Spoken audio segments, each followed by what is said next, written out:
Okay, so holy fucking shit.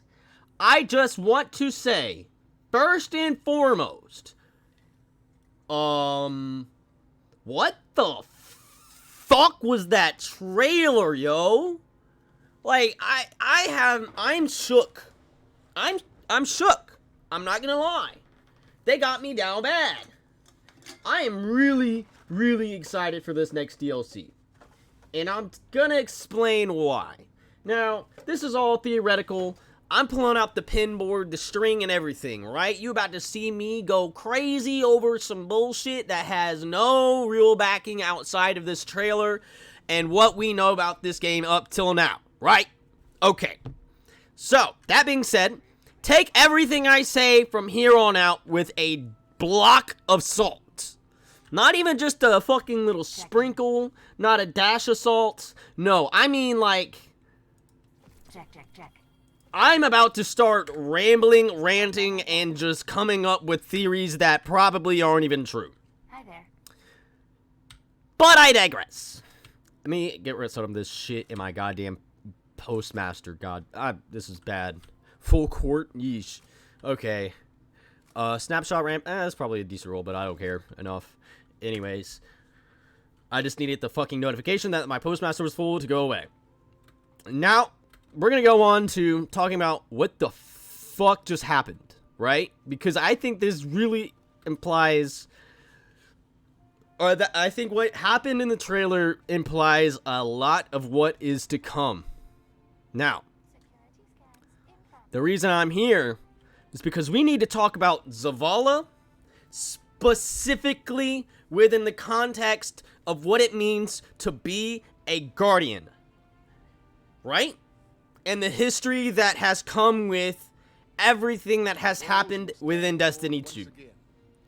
Specifically, when we look at Rolk and his comeuppance, I don't know if that's a real word. I'm not gonna go Google it to find out. You get what I'm trying to say. How the Witness transformed Rolk into a witness. Not a witness. One of his goons. One of his, apostles. I can't think of the right word right now, but you know what I mean. How Rolk went from being just a guy, Lubrayan, right? Into being the destroyer of all Lubranians, and being the last Lubranian, right? The final Lubranian, or whatever, in the final shape where everything is culminating. Now, this kind of falls more in line with how the Hive view the final shape versus the Witness's final shape, which we have enough evidence within voice lines in the game to know that there is a difference between the two. I mean, Imaru himself talks about it within one of the seasonal activities. I can't remember what it's fucking called. But I digress. That's not really the point. The point is, we need to start drawing parallels between what happened and what is going to happen. Because I think it's the exact same plan. He was successful, he being the witness, they, I should probably say, if we're going to use the correct pronouns like that, but I digress. Tell me you have something. Not the point. The point is, let's look at Rolk's origin stories, right? Rolk went from being I don't remember what tabs to pull up, but I'm sure we can probably find it somewhere in this long list of goddamn books and shit. Especially probably somewhere in like the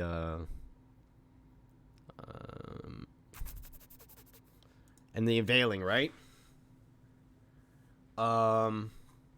But if we condense all this down into its most bare form, right? Into, I don't know if this is necessarily the right book, but when we look at the transformation into what he became into, right? He ultimately was converted into the darkness via corruption of the mind, right? He was fed into his anger, into his and I can't fucking figure out my words right now. He drove him into a position where he thought the only salvation for his people was to end their existence entirely, right? It's a very nihilistic standpoint. And it is exactly how the witness was formed. The idea is that the witness finds that his existence and being the only one of his kind is what everyone should fall into.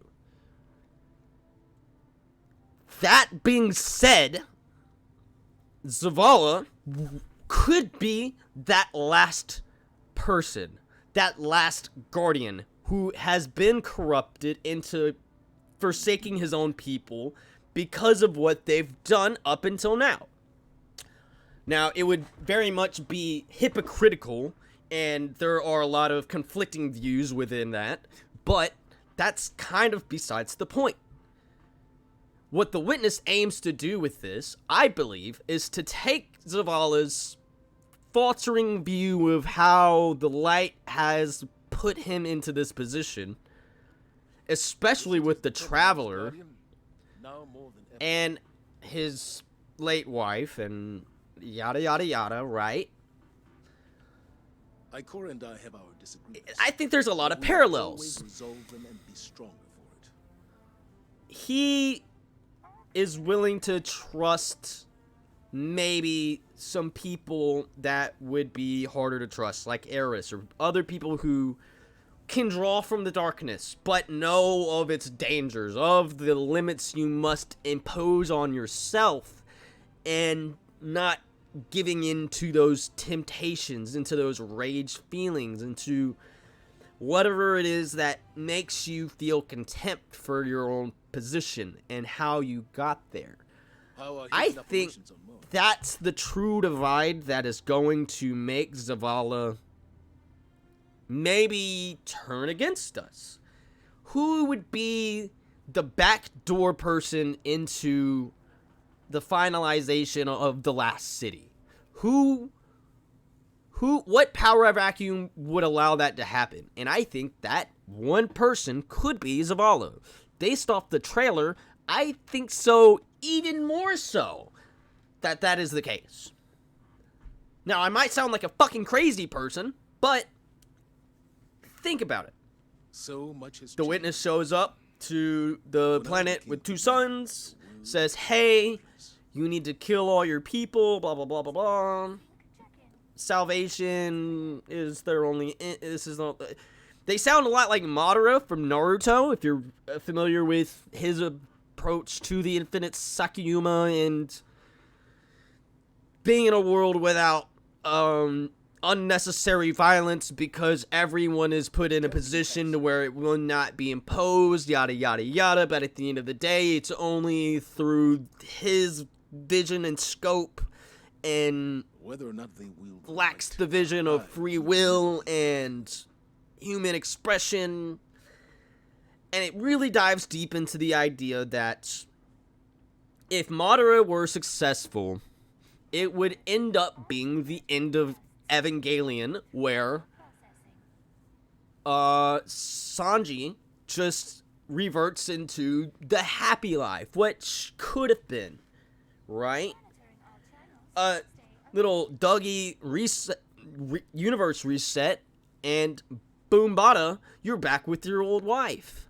That's, I think, where the witness is going to try to corrupt Zavala. And it's up to us and Ikora to make sure he stays strong to who he is right this moment. Right here, right now. If he falls too much into reminiscing about the past, or what he could have done differently, or what he wished could have been done differently, even if he didn't have that opportunity to begin with, that's not even the point. It's the difference in what is and what could be. Very much what feeds off the Ahamkara feed off for wish magic, right? It's the same kind of concept, but different in how it's implemented. All that being said, if you go back and rewatch that trailer and say to me that Zavala isn't going to be the person that I'm implying him to be, then I don't know. If you haven't been playing the game up to now, maybe it's just like out of left field, but I think everything since Beyond Light has been setting up to this moment. I wonder what that says about us. And you can just listen to some of his voice lines to figure out his current state of being and how he views the world. All this to say that, God, I am rambling on like a crazy person. All this to say that I think the final shape is really about to fucking cook hard as shit with its story. Like, I'm really looking forward to this right now. If they pull through and deliver this kind of storytelling where we're starting to reflect on what it means to be a guardian in the first place, and this war within, quote unquote, pun intended, shout out World of Warcraft for being kind of butt cheek right now, besides the point. You see what I'm saying. If you don't by now, I have no better way of wording this. I can see it all in my head. I'm not going to script this shit. I'm not going to edit it either. So, if I didn't communicate what I'm trying to say well enough, I'm sorry. I don't even know how you got to this video to begin with. Who the fuck are you? Why are you watching this? Anyways, I'm out. Destiny 2, final Guardian, final shape, final, whatever. Forever. Shit. I'm not...